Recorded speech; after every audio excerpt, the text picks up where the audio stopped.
¿Saben cómo se hace un ladrillo? ¿Saben que se hace a través de un molde? Talleres Morte es la única empresa española que hace moldes para ladrillo. Somos la única empresa que hace moldes para ladrillos a nivel nacional. A nivel internacional contamos con 4 o 5 competidores más.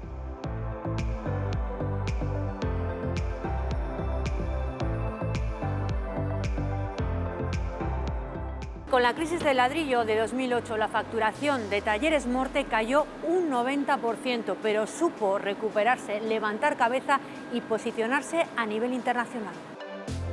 Con el tiempo pues, hemos ido creciendo poco a poco hasta alcanzar una presencia en más de 40 países.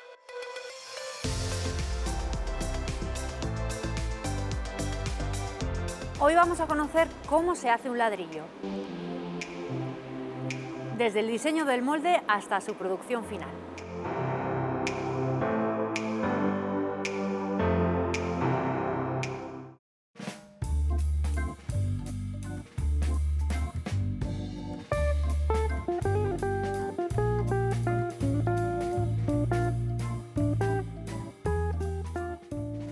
¿Qué hacéis en Talleres Morte?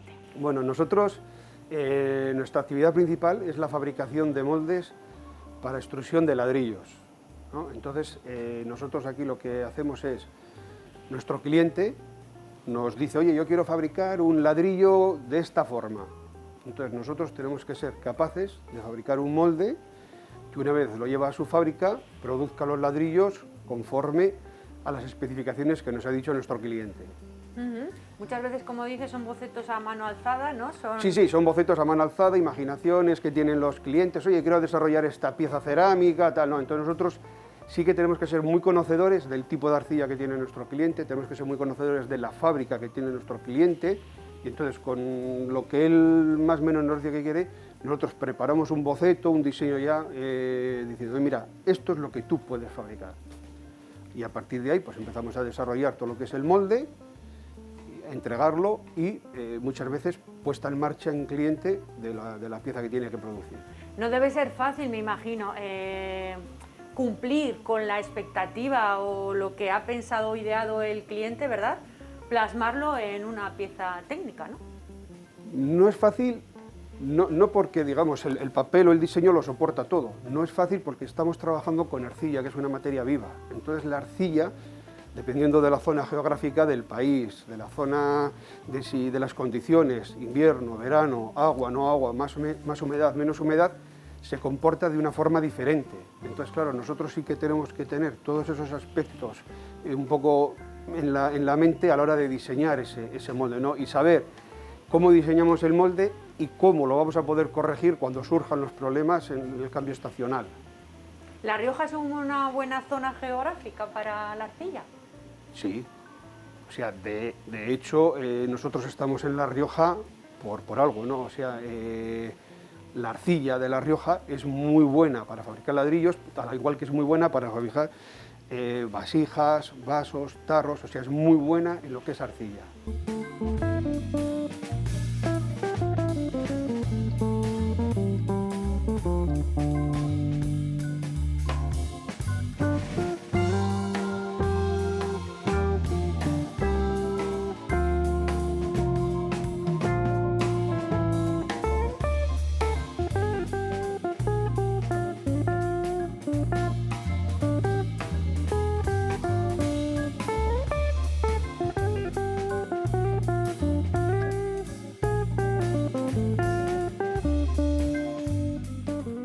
Bueno, llegamos al departamento de diseño y mecanizado. Aquí hacemos el diseño de los moldes y el mecanizado de las piezas de los moldes y el mecanizado de las piezas externas, ¿no? Entonces, los moldes, tenemos distintos tipos de moldes, distintos modelos de molde. Entonces, vamos a ver un poco lo que es el diseño de un molde complejo, ¿no? Nosotros los moldes siempre los dividimos en distintas piezas, tipo Lego, ¿no? Algo que sea sencillo de montar para el cliente, puesto que los moldes llevan muchas piezas de repuesto. Entonces tenemos siempre que estar pensando en cómo a él le va a ser más sencillo cambiar estas piezas de repuesto, ¿no? Aquí se pasa a lo que es la idea del cliente, ¿verdad? Así es, digamos, al ordenador, a aquí la pasamos realidad, lo que es ¿no? el boceto del cliente, que nos ha sido entregado pues, en un dibujo hecho a mano o en un dibujo en AutoCAD, dependiendo del cliente que sea. Y lo interesante de esto, giramos un poco el molde, lo interesante es no la salida del molde, sino cómo nosotros diseñamos toda esa maraña por donde va a fluir el barro. O sea, el barro tiene que fluir por toda esa maraña, todo ese enjambre de hierro. Tenemos que separarlo y luego tenemos que volverlo a unir para configurar el ladrillo. Entonces, claro, lo que tenemos que hacer es diseñar muy bien eso para que el barro se separe, se una y fluya y salga sin tensiones, porque si generamos tensiones a la hora de la extrusión, esas tensiones luego pasarán a secadero, pasarán a horno y serán roturas, fisuras del producto. Una vez que tenemos el diseño hecho de la pieza, lo que tenemos que hacer es el programa CNC para la máquina, ¿no? Entonces aquí lo que estamos viendo es una reproducción de lo que la máquina luego nos va a ejecutar. Aquí es donde probamos que la pieza va a quedar bien mecanizada, que no tenemos colisiones, velocidades de avance y todo lo necesario para que la pieza se ejecute luego en máquina. O sea, que esto es previo a lo que es la programación de la máquina, ¿no? Esto es la propia programación de la máquina ya. O sea, si el programa es fácil, se puede ejecutar a pie de máquina, pero si el programa ya es complejo, lo que hacemos es simularlo aquí y luego pasar el programa directamente a la máquina. Con lo cual al operario de máquina, por un lado le llega la materia prima, por otro lado le llega el programa en CNC y lo que hace es colocar la pieza y ejecutar el programa. Entonces aquí siempre lo que se hace es, como digamos, una simulación para ver que lo que hemos ejecutado es correcto.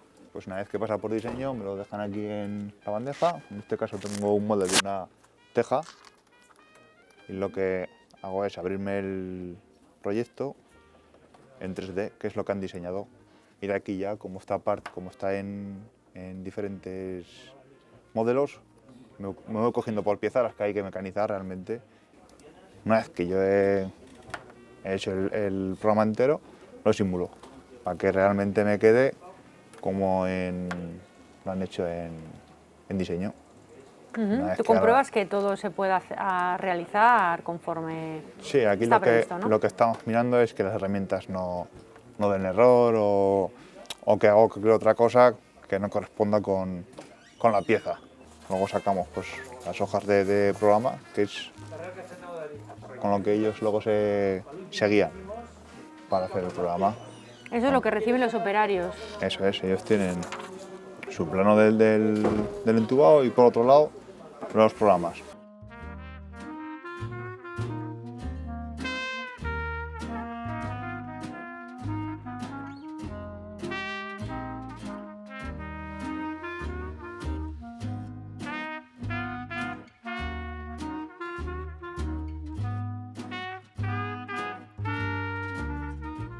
Hemos visto la parte de diseño, hemos visto la parte de mecanización. Ahora, ¿cuál sería el siguiente paso? Bueno, cuando ya está el diseño y la mecanización terminadas, ya salen las órdenes de fabricación en formato de papel o en formato digital, que también las tenemos por los diferentes puntos del taller, y yo las voy distribuyendo en función del tipo de trabajo que es, en función de la máquina que mejor se adapta pues, por la experiencia que tenemos y por los tiempos de fabricación de las mismas. Entonces va siguiendo unas rutas que nosotros llamamos, y la primera ruta que le toca a la primer puesto la hace, hace el trabajo, lo finaliza, se cierra y ya pasa directamente a la siguiente máquina que le correspondía, que pone en el formato papel todos los caminos o rutas que debe de seguir la pieza. Porque en la misma pieza o el mismo molde pasa por diferentes máquinas. Efectivamente, por diferentes máquinas. El molde está compuesto, es como una especie de puzzle, en el cual tiene que ir cada pieza por un camino diferente, por su tamaño, por su forma, por los materiales que tiene, y al final va todo a la sección de montaje, y en esa sección de montaje ya se culmina todo el ensamblaje de lo que es el molde y termina su proceso productivo con un embalaje, pintado, etcétera, etcétera. ¿Qué es lo que haces en esta máquina exactamente?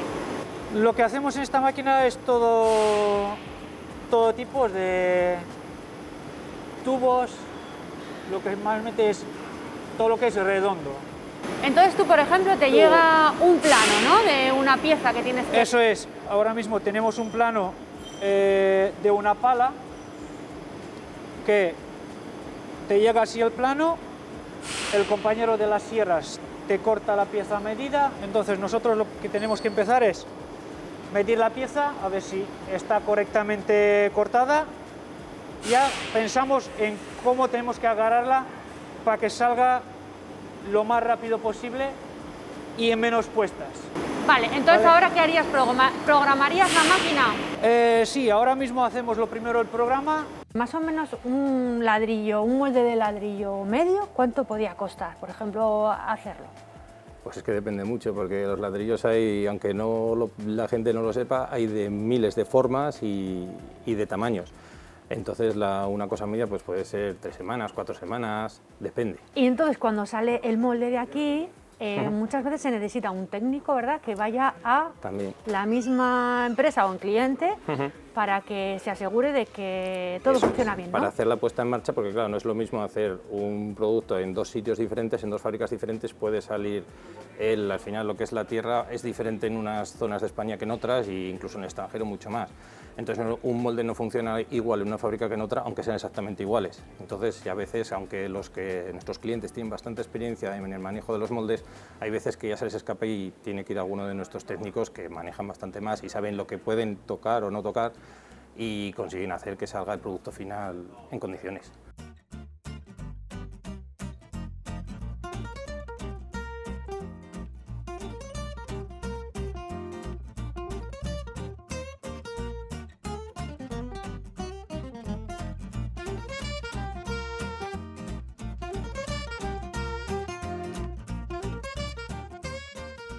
Somos la única empresa que hace moldes para ladrillos a nivel nacional. A nivel internacional contamos con 4 o 5 competidores más que compiten a nivel mundial. Sí es cierto que en cada país hay pequeñitas empresas que sacan de apuros a esto, pero no es un tema que esté muy dado a nivel mundial por la dificultad que tienen en entender la arcilla para que las piezas, una vez cocidas, queden en condiciones. El departamento de I+D+I, donde estoy yo y luego una serie de personas de oficina técnica, gerencia, calidad que participan, lo habitual es tener proyectos abiertos de I+D de manera continua. En los últimos 15 años habremos hecho 6-7 proyectos donde de manera recurrente solemos investigar en nuevos materiales apoyados siempre o en centros tecnológicos o empresas de base tecnológica. El objetivo es ofrecer un producto mejor al cliente, sobre todo en temas de desgaste, que es uno de los principales problemas que tiene cualquier cerámica. ¿Y cuál ha sido el proyecto que más éxito ha tenido dentro del departamento de I+D? El proyecto de más éxito, pues hombre, yo creo que por ejemplo, este último proyecto de cromado nos ha dejado en una posición bastante mejor de la que estábamos en el punto de partida. Entonces, pues por ser reciente y por lo que ha supuesto, pues bueno, encima ves que todo el trabajo se ha traducido en una mejora de producto que además los clientes pues nos lo han agradecido, felicitado, etcétera, etcétera, ¿no?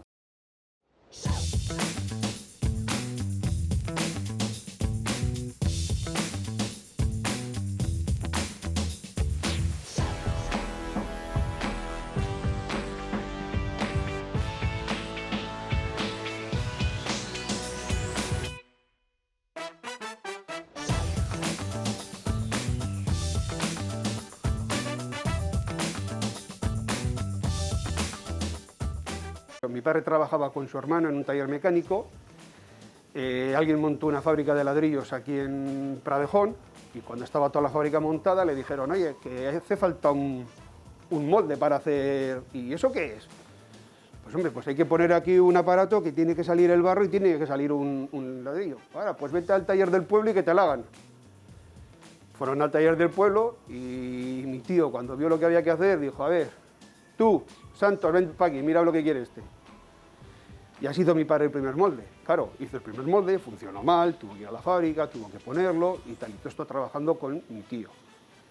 Y ya en el año 75 es cuando mi padre, bueno, ve que hay mercado en este molde, en este mundo, porque ya le había tocado hacer varios moldes, porque claro, cuando se hizo la segunda fábrica de ladrillos, pasó oye, ¿y aquí cómo hacemos el molde? Vete a la primera fábrica de ladrillos que se ha hecho, ¿dónde han hecho el molde? Oye, pues me lo ha hecho este chaval. Y fueron otra vez al chaval, pero era el taller de mi tío. Y en el 75 mi padre dice, oye, yo voy a poner por mi cuenta, y se puso ya en el mercado a hacer molde.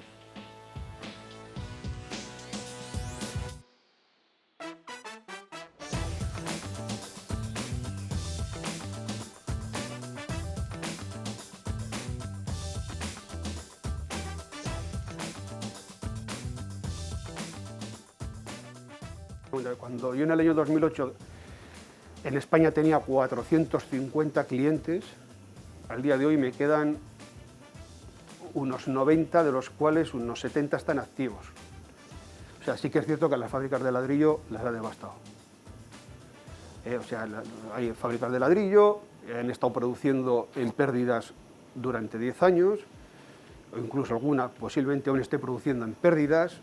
El precio del ladrillo no sube, es algo que digamos, se sigue manteniendo un precio irrisorio de los años 80, 90, o sea, mucha gente me dice, es que mis padres vendían ladrillo más caro que yo.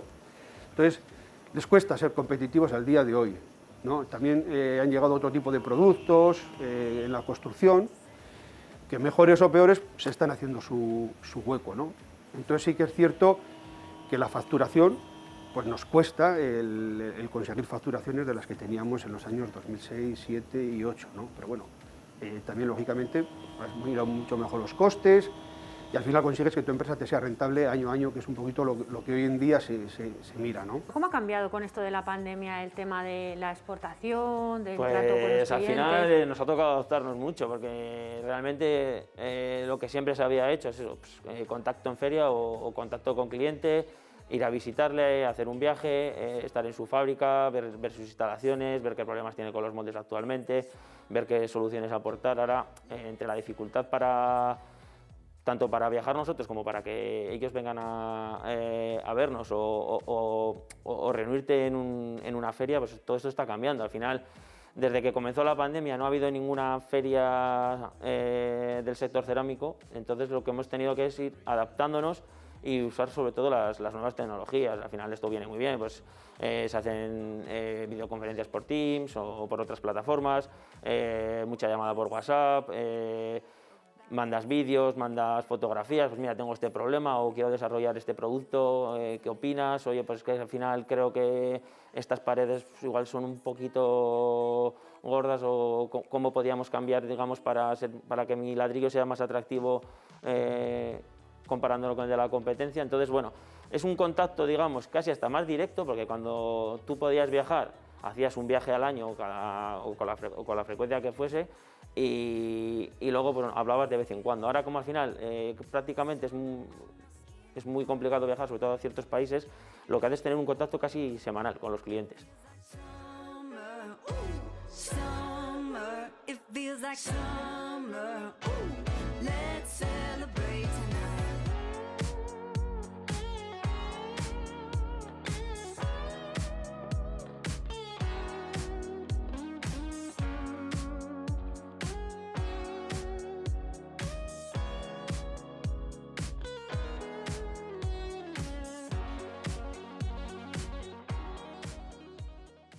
Entonces, mis compañeros Cristóbal e Isabel se incorporaron pues, a principios digamos, de la década anterior, pues en 2012, 2013, no, perdón, 2010, 2011, 2009, y yo ya me incorporé en el año 2013. Entonces, digamos que mi cometido fue estar de apoyo al director comercial, que en este caso es Cristóbal, y ir gestionando los nuevos mercados. O sea, digamos que ha habido muchos mercados que han ido creciendo en la empresa a la par que yo. O sea, empecé eso hace casi ya 10 años y con mercados que al final costaba mucho porque al final había que viajar, hacerte, digamos, pues viajes de 2-3 semanas pues para darte a conocer en mercados en los que no te había tocado salir y costaba un poco más. Entonces también era muy importante la labor en feria, en congresos, en simposios, y así fue, poco a poco ya fuimos, digamos, ganando importancia, vas ganando reconocimiento y digamos que también pues, el hecho de que vayas haciendo bien las cosas en determinados países, digamos que te da cierta publicidad y ciertas facilidades, te abren muchas puertas para trabajar con otros clientes, porque al final muchas veces trabajas con grupos, son grupos grandes que al final tienen presencia en multitud de países y entonces, pues bueno, poco a poco pues ya empiezas quizás con las empresas de esos grupos y luego ya pues vas atacando, digamos, a otras cerámicas digamos, que son cercanas o no. O sea, al final lo que se ha hecho también es hacer multitud de estudios de mercado, hacer viajes de prospección y pues con el tiempo pues hemos ido creciendo poco a poco hasta eso, alcanzar una presencia en más de 40 países que mayoritariamente es el norte de África, o sea, todo lo que es Marruecos, Túnez, Argelia, prácticamente toda Europa, destacando Francia, Alemania, Suiza, etcétera, y luego poco a poco se está haciendo todo lo que es Latinoamérica, Centroamérica y bueno, pues poco a poco, digamos que ya las partes más alejadas de lo que es el sudeste asiático y todo esto, pues no nos interesa menos por el tema de, es más complicado también el tener presencia, el enviar un técnico. Digamos que también lo que nos gusta es llevar un seguimiento, tener una relación estrecha con los clientes y al final la distancia, el tener diferente idioma y tal, a la hora de llevar el seguimiento y de hacer las cosas como entendemos que es debido, pues lo complica mucho. Entonces preferimos los clientes con los que trabajamos hacerlo bien y dar pasos consolidados, no crecer por crecer y hacer una operación puntual, porque al final lo que se busca es crear una relación con el cliente duradera en el tiempo.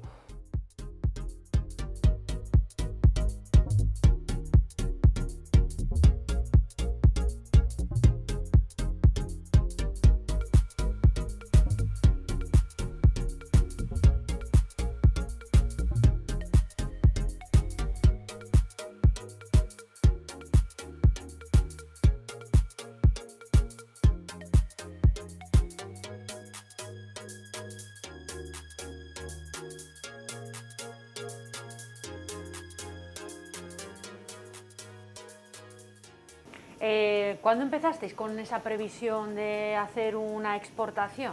Nosotros empezamos en el año 2001. O sea, en el año 2001 ya empezamos a ir a ferias en el extranjero, empezamos a conocer los clientes, empezamos a ver qué tipos de producto hacían, empezamos a localizar los clientes geográficamente, que es importante saber dónde están localizados, tanto en Francia como en Alemania, como en el norte de África. O sea, saber dónde había que ir, por lo menos. E incluso pues, en Francia, la zona de Toulouse, que es una zona muy buena hacer. Hicimos alguna vueltita, vimos las fábricas, o sea, sí que empezamos poco a poco, dentro del tiempo que teníamos, a ir estudiando un poco qué teníamos que hacer. Pero claro, nunca podíamos dar el paso porque estábamos a tope de producción, o sea, ¿dónde vamos a vender más si no podemos? Entonces, pero sí que es cierto que mi padre en ese sentido fue muy listo y dijo, oye, esto va a llegar la crisis, teóricamente nosotros lo esperábamos muy escalonada hacia abajo, pero llegó, o sea, de golpe. Habéis sido una empresa que podía haber esa crisis del ladrillo devastado esta empresa, pero habéis sabido recomponeros e incluso, vamos, no sé cómo va la facturación ahora, pero bueno, no sé si no es lo mismo, más o menos que antes. No, pero ten en cuenta, no es lo mismo. Porque es más caro, claro, exportar que vender dentro del mercado nacional.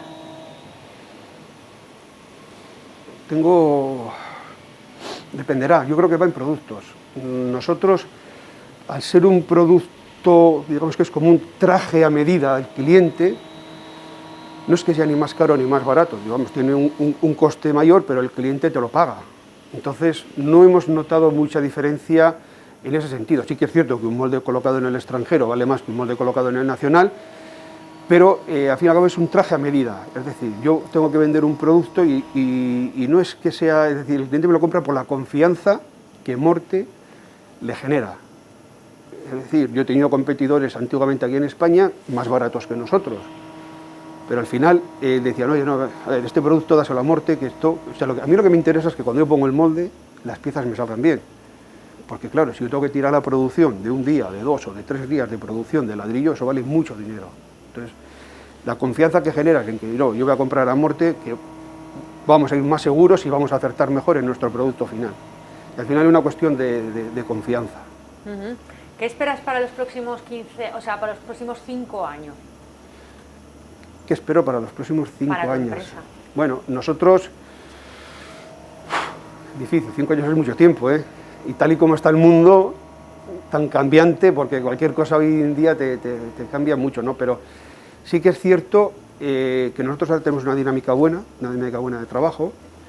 Siempre hemos estado muy activos en el tema del I+D, por lo cual yo lo que le dije a mi hermano, le dije, yo creo que es el momento de asentar muy bien a todos los clientes extranjeros, al igual que tenemos los nacionales muy bien asentados, asentar muy bien todo lo que son los extranjeros y intentar diversificar en otras cosas.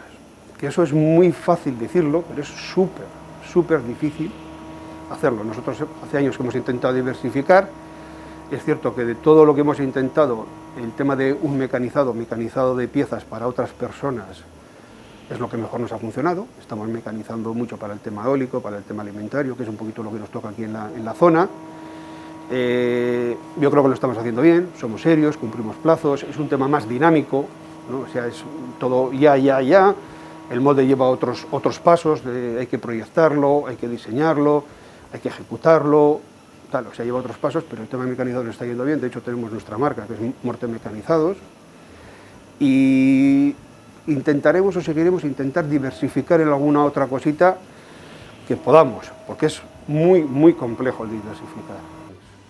O sea, seguís siendo una empresa familiar riojana, pero con un potencial internacional muy potente, Sí, ¿no? o sea, nosotros, es cierto que desde el año 75, que fue la fundación de la empresa, donde mi padre Santos Morte fundó la empresa, hasta el año 2008, que es cuando llegó la gran crisis de la construcción, vendíamos simple y llanamente el mercado nacional, algún pinito extranjero, pero simplemente el mercado nacional. Claro, a raíz de esta crisis, con unas caídas de facturación brutales, decidimos, pues bueno, vamos al extranjero a ver, ¿no? ¿Qué podemos hacer en el extranjero, ¿no? Claro, ¿qué pasó? Cuando nosotros salimos con nuestro molde, con nuestra tecnología en el extranjero, pues, vimos que estábamos muy avanzados con respecto a lo que se hacía a nivel mundial. O sea, las exigencias del cliente español eran muy grandes con respecto a lo que había a nivel mundial. Entonces es cierto que eso nos hizo que rápidamente cogiésemos un mercado internacional muy grande. O sea, nosotros en los años 2010, 2011, 2012 hemos llegado a vender hasta en 35 países.